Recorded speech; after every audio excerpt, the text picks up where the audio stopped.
Itu adalah hari Sabtu seperti biasanya. Aku sangat mengantuk setelah bekerja pada shift melelahkan semalaman di salah satu toko video bingo lokal. Tapi aku harus pergi ke rumah nenek untuk memastikan ketiga anjingnya berada di dalam. Jadi, aku bisa mengeluarkan 3 ekor anjingku untuk pergi ke belakang. Kami tinggal di unit masing-masing sebuah apartemen di properti keluarga berpagar dengan kurang lebih setengah hektar taman bersama seekor anjing bernama Kai dan 2 anjing lainnya yang mamaku adopsi, Tibi dan Bonnie. Aku dan nenek selalu mengeluarkan anjing kami bergantian karena Kai dan anjing nenekku, Dexter, tidak bisa dan tidak akan pernah akur. Mereka berdua 2 anjing jantan yang tidak begitu bisa bersosialisasi dengan baik dan akan menyerang satu sama lain setiap kali mereka bertemu. Aku dan nenek berusaha sebaik mungkin agar mereka tidak berkelahi. Ya, kadang kami lalai, tapi tidak pernah terjadi sesuatu yang serius. Hingga Sabtu ini, aku menghampiri nenek untuk menanyakan apakah anjing-anjingnya sudah di dalam, jadi aku bisa mengeluarkan anjing-anjingku. Untungnya, Dexter masih di dalam kandang.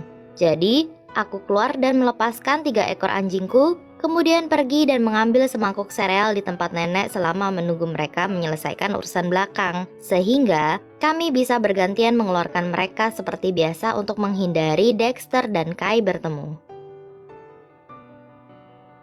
Tak lama setelah ku keluarkan anjing-anjingku, nenek membiarkan Dexter keluar dari kandang seperti biasa karena kami pikir tidak akan terjadi apa-apa selama pagar nenek tertutup.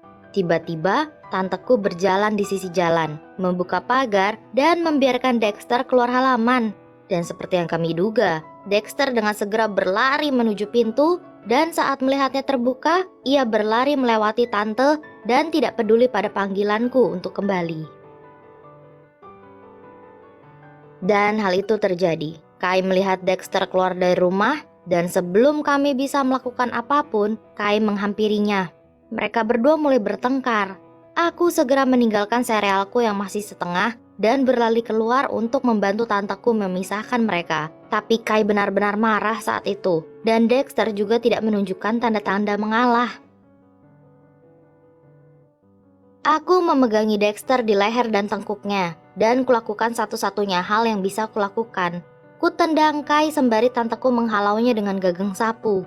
Akhirnya, kami dapat memisahkan mereka, tapi Kai belum selesai. Yang ada di pikirannya hanyalah leher Dexter dan bagaimana ia bisa mendapatkannya. Jadi, Kai kembali, tapi kali ini giginya berada di kaki kananku. Saat itu, aku teringat semua peringatan keluargaku agar tidak pernah ikut campur saat anjing sedang bertengkar, terutama 2 anjing besar seperti Kai dan Dexter. Kai mulai menggelengkan kepalanya dengan marah. Ia membuatku jatuh, sedangkan tanteku tidak berhenti menghalaunya. Aku tidak pernah melihat Kai seperti itu dan merasa mungkin aku akan berakhir di sini. Setelah berkali-kali dipukul oleh tanteku, Kai akhirnya melepaskan kakiku dan aku berhasil untuk berdiri dan melompat ke arah pintu rumah. Aku masih syok dan tidak menyadari seberapa parah gigitannya sampai kulihat sendiri dan melihat 2 lubang besar di kakiku. Tanteku segera ke mobil dan nenek berusaha mengurangi sakitnya. Ia mengupayakan apa saja untuk menekan bagian yang terbuka dengan kain yang dibasahi air es ke kakiku. Beliau sangat terkejut. Aku terus-menerus meyakinkan nenek bahwa aku baik-baik saja. Beberapa menit kemudian, tante datang dengan mobilnya. Sangat sulit untuk berdiri hanya dengan kaki kiriku karena kaki kananku yang tak berdaya. Tapi, ku tahan semuanya dan naik ke mobil. Tante segera membawaku ke rumah sakit sambil menelepon mama dan memberitahu beliau apa yang terjadi. Tak lama setelah kami sampai di rumah sakit dan melakukan X-ray pada kakiku, Mama masuk dengan tergesa-gesa dan berteriak. "Yang mana yang melakukannya? Akan Mama singkirkan anjingnya." Beliau begitu marah.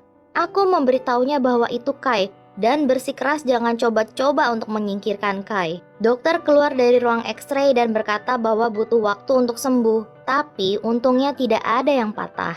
Akhirnya Mama pun mulai tenang. Akhirnya, Aku mendapatkan 12 jahitan dan obat tetanus.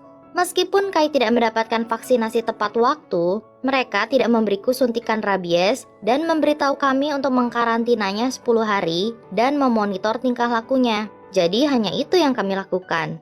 Tentu saja, Kai tidak bertingkah macam-macam dan apa yang terjadi tidak mengubah rasa sayangku padanya. Memiliki Kai adalah sebuah berkat. Ia selalu membuatku bahagia, selalu antusias saat menyambutku pulang ke rumah. Ia yang mendatangi dan mendekatiku saat di luar terasa dingin. Dan yang terpenting, aku yakin Kai tidak bermaksud untuk melukaiku.